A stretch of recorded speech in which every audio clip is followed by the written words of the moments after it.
We're having open and honest conversations about mental health and well-being. We should talk about it with Maira Ansari on Wave Now. Good morning, everyone. Thanks so much for joining me here on Wave Now's We Should Talk About It. I'm Maira Ansari. My podcast is about mental health, so I'm really happy to have Lisa Schardein, the Executive Director of First Hour of Grief Response, here with us today. And today's topic is grief and how to deal with grief. And that may be a new feeling for some people. It may be a familiar feeling for some people. Tell us about your organization, what you all do in the community, and why this organization came about. All right. Well, First Hour came about because a group of ladies suffered sudden loss. And so we had 4 women that had come together. We met at Karen Buchanan's house, who is now the board chair of First Hour. And she had lost her husband to suicide, and then there were 2 other women plus myself. And we decided we wanted to do something for sudden loss, because that's the loss that we experienced. There wasn't anything out there for us.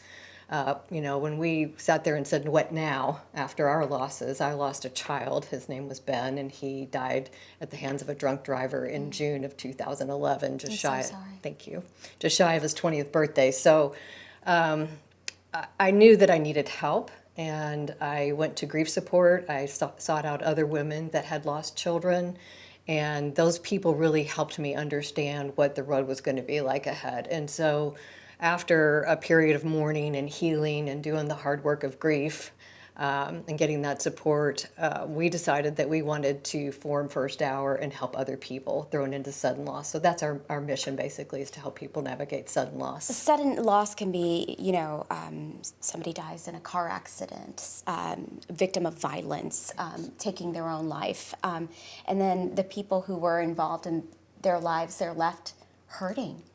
Yes. And that hurt is hard to manage. It is, and sometimes we model grief that has been shown to us and demonstrated by maybe our parents or our grandparents, and so sometimes we don't know that we need to go talk to somebody and get help, right? We need to someone to normalize grief for us, because we don't talk about grief until it happens to us. And so grief is difficult. It's not 5 stages that you go through and you check off and you get to the end and you're over it, right? It's something that you move through at your pace, because it's very personal. It's personal to the relationship that you had with that person. Elizabeth Kubler-Ross back in the 1960s coined this idea that there were 5 stages of grief, and that had to do with getting a terminal illness diagnosis. And so unfortunately, society thinks that that's what happens in grief, but grief is a daily roller coaster of emotions. Sometimes you can feel a lot of different emotions like anger and isolation and sadness, and then other times you get stuck in one emotion. Like a lot of times in suicide, for example, you will be angry at the person. Why'd they do this to me? Or maybe you're angry at yourself because you didn't see the signs, right? There's just so many different emotions, and then each person in the family will grieve differently. So even couples that we help, maybe that have lost a child, they will grieve very differently than each other. And so, we try to encourage them to give each other grace and to stay on the same side. Men will often, I had a therapist tell me one time, men are like waffles and women are like spaghetti. And so men put things in their pockets, their waffle pockets, and they're able to, keep things separated, where women, we keep all of our emotions all together like spaghetti on a plate, right? And so we have to give each other grace during this time, because it's very difficult to navigate certainly a loss of a child, a parent, and then, of course, a sibling also. I've lost actually a parent and a sibling in addition to my son, Ben. And each loss was very different, but I will say that I think the most difficult loss for me was the child loss. Of course. If you're going through grief right now, if you've had a sudden loss and you want to talk about it with us on this stream, please feel free to share your stories, or if you have a question for Lisa today, please feel free to ask it. We'll try to monitor it as they come through, and I'll get them over to Lisa so maybe she can help you. I think it's refreshing to know that there are groups out there that say, you know what, I know what you're dealing with, and you can talk about it with me, and the way that you're feeling is okay. Yes. That we do a peer-to-peer model, and so we actually train grief mentors. Some of them were former clients of First Hour, and they now want to give back and help people in the community on their loss. Some people, we actually hire retired teachers to work with children, and we have a couple of youth programs that we do. One's in actually the school system called Hope Wave. And so we want to create an instant connection with someone. So when I meet someone who has lost a child, and I actually still see clients too, because I like to help people as well, there's an instant connection. Like, I get you, you know about the pain I'm in, right? And so then I'm much easier. I'm able to walk with them and tell them about the journey ahead, and they trust me, right? They trust me with their feelings and all the difficult things they're dealing with. And talk therapy is one of the best things that you can do for yourself. Sure. Anytime I'm dealing with anything, I will go see a therapist, even if it's just for a couple visits, just to work through something. I think absolutely, it's very healthy. We don't have to be ashamed to seek help and ask for help from somebody. And so this peer-to-peer method works beautifully. People will call in, they'll actually reach out through the website at firsthourgrief.org, and we'll connect you with someone who typically has a similar loss. It's not in every case, but most cases we can get someone involved that has a similar loss and create that connection. So I want to take you to First Hour of Grief's website right now, because that's what I have on my screen.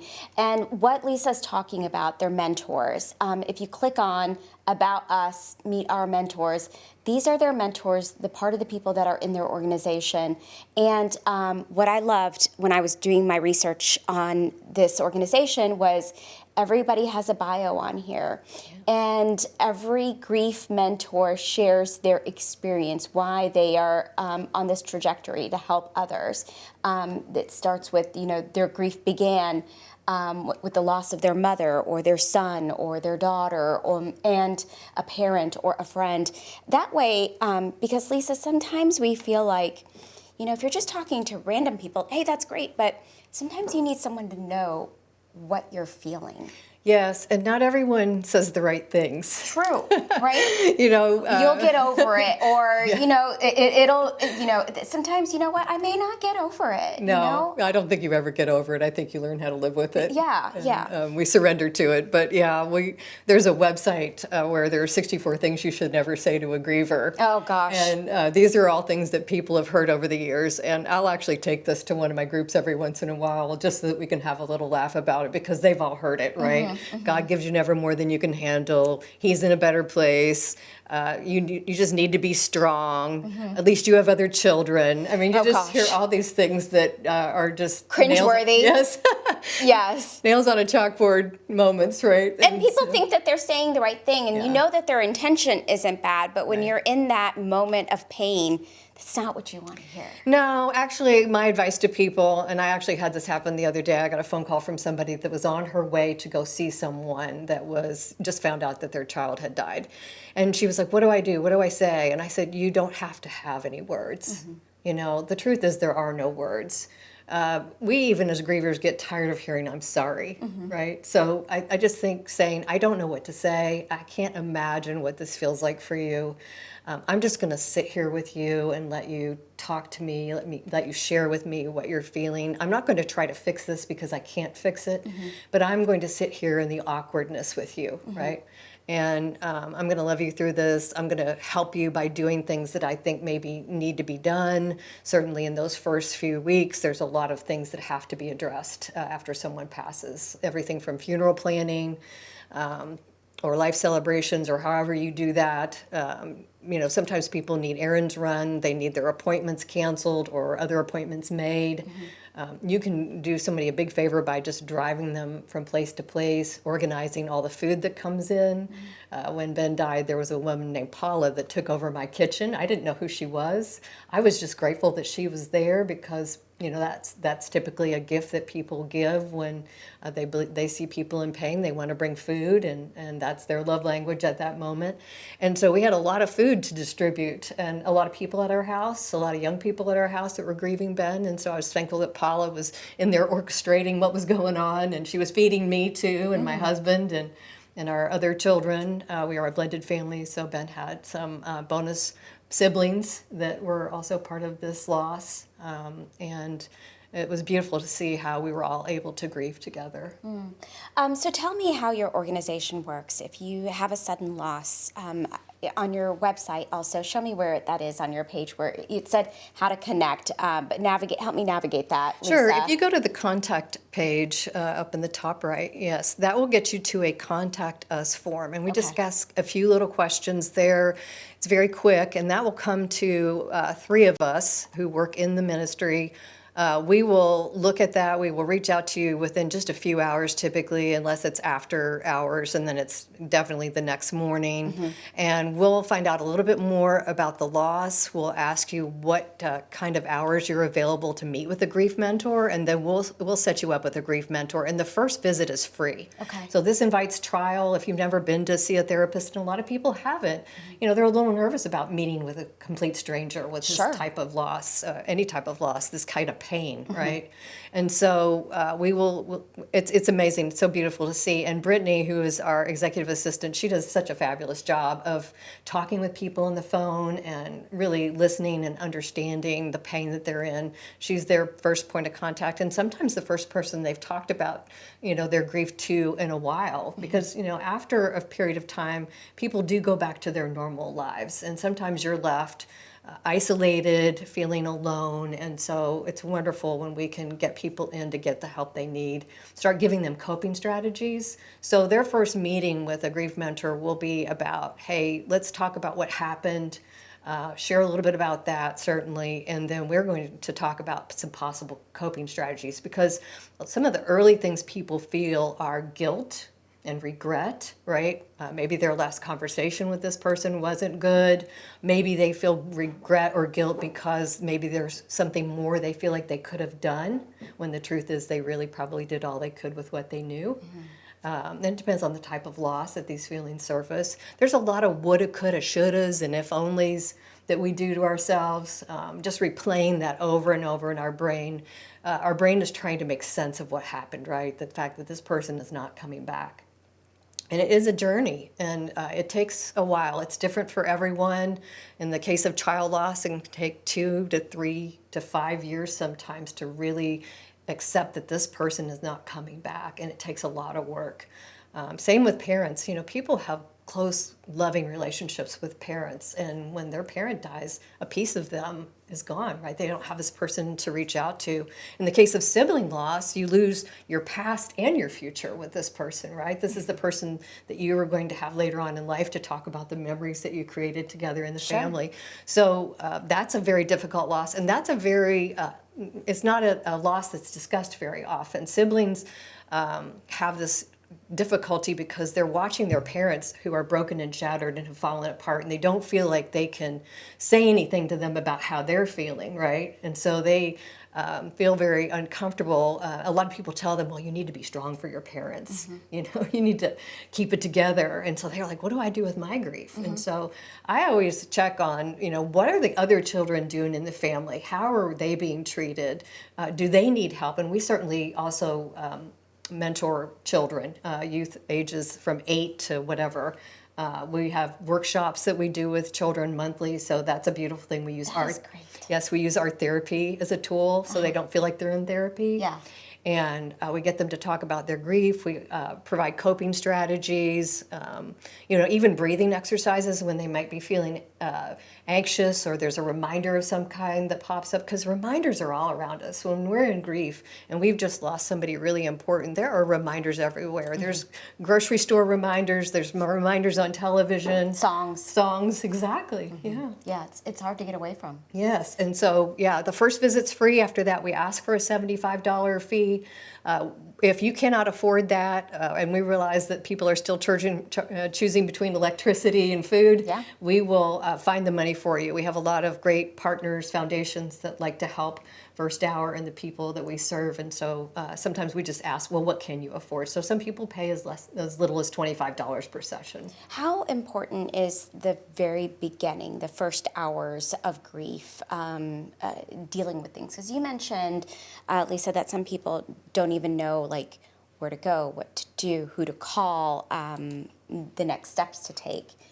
you all help guide people in that. We can, yes. We've had people call an hour after somebody passes and ask, where is my person? I don't even know where they are.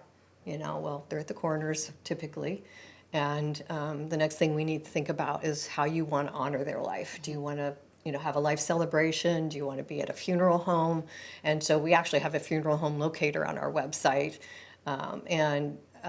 Certainly a lot of people have funeral homes around them, so they might geographically locate for that particular service. What kind of service do they want to have? How long do they want to have a visitation? All these questions. Now, I will say funeral homes do a very good job of walking you through this. But if you want to do some advanced planning, we have an obituary worksheet and a funeral planning checklist actually on our website. It's one of the most downloaded PDFs on our website, and it helps you kind of think through things in advance instead of being in the funeral home, which can be uncomfortable because there's often caskets around and uncomfortable things. Yeah, and you're emotional and you don't want to be doing this. Yeah. There's anger. I don't want to be here. I don't want to be doing this. But I will say funeral homes also have typically a database of information that makes putting that obituary together easy.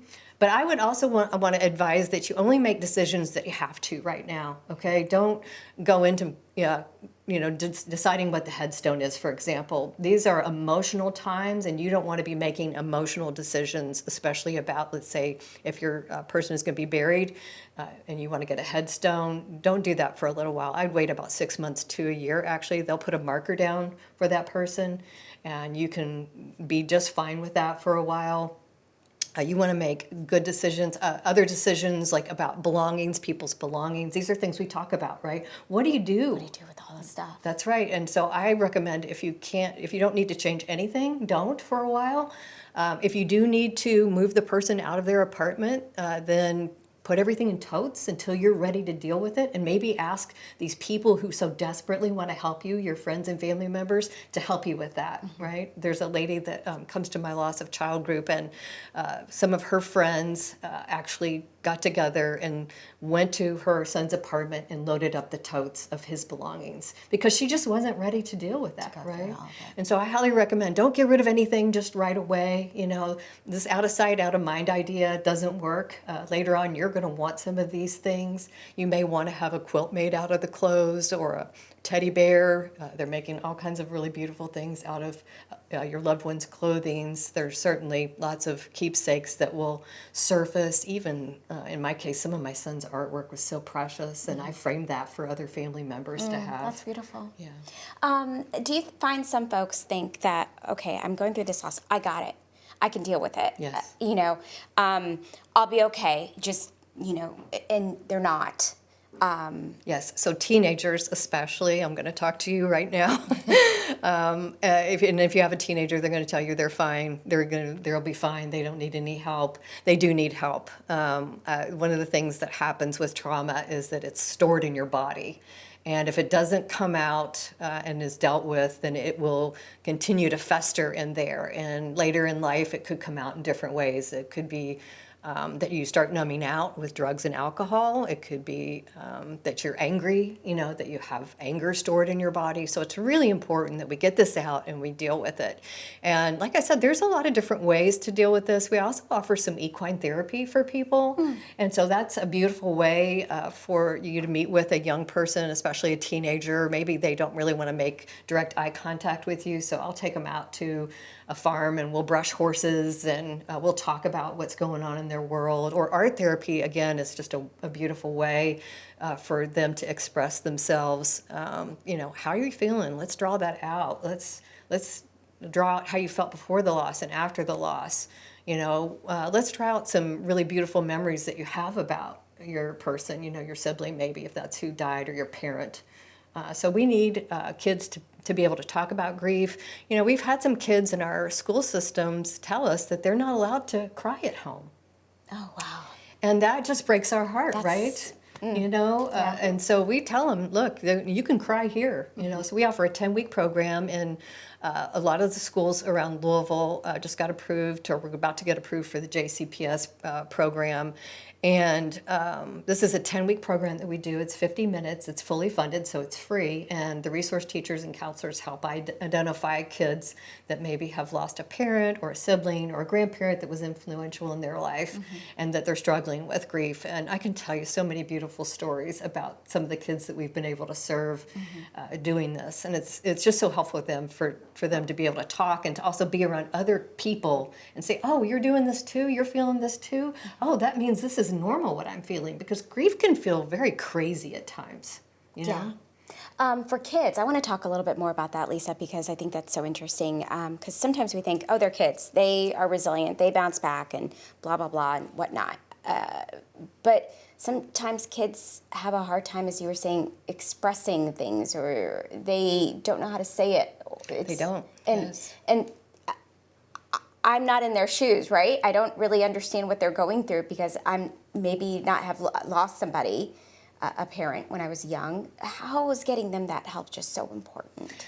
I think, first of all, we have to let them know that mommy and daddy are sad, right? We have to model grief for them and say it's okay to be sad, right? You don't have to pretend you're not sad or act like...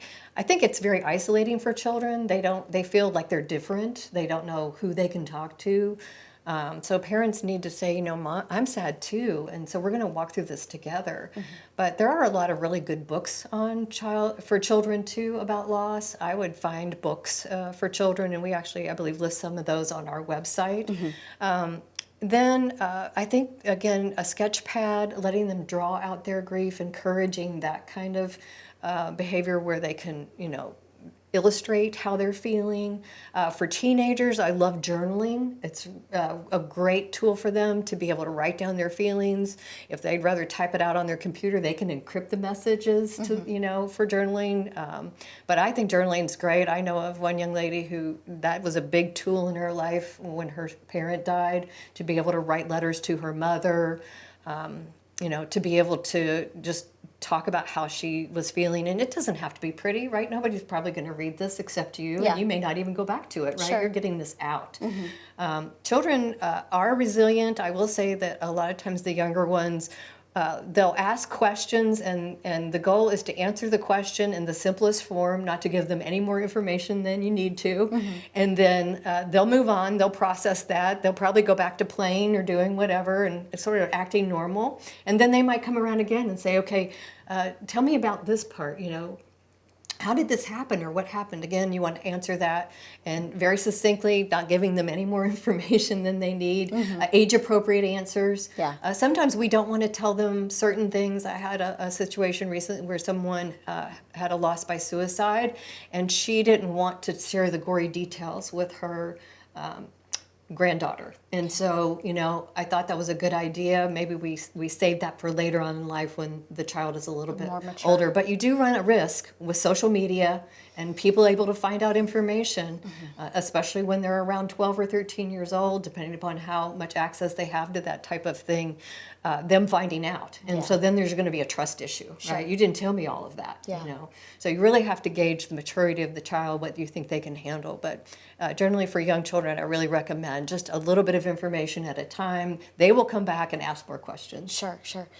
So you all have an upcoming event, and I want to talk about that, Lisa. And while you're talking about that, I'm going to navigate your website so I can show people where to go. Yeah, so on next Wednesday, March 19th, we have Sandy Gross. She is a Louisvillian. She's a local author. She wrote a Bible study called You Are Potential.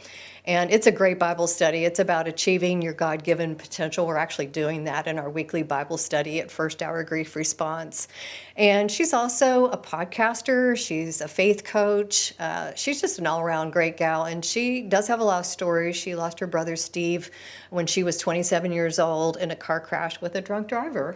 And so she will likely talk a little bit about that relationship and how that felt for her and her parents. But she's also filled with hope. And I think she'll definitely integrate some Bible stories into how, suffering can turn into something really good. I remember when Ben died, I was just praying for God to use it for good. I didn't know what that was going to look like. I had worked in marketing for almost 30 years, and then I found myself leading a grief support group. Wow. About 3 years after he died. And that was the thing that finally gave me passion in life again. And then I knew that this was going to be something that I was going to do with my life. I didn't know how big that was going to get. Yeah. And so when Karen invited me to her house, along with these other two ladies, it was just remarkable to see how we worked together to actually create First Hour. And we've served over 1,200 people now from 64 zip codes.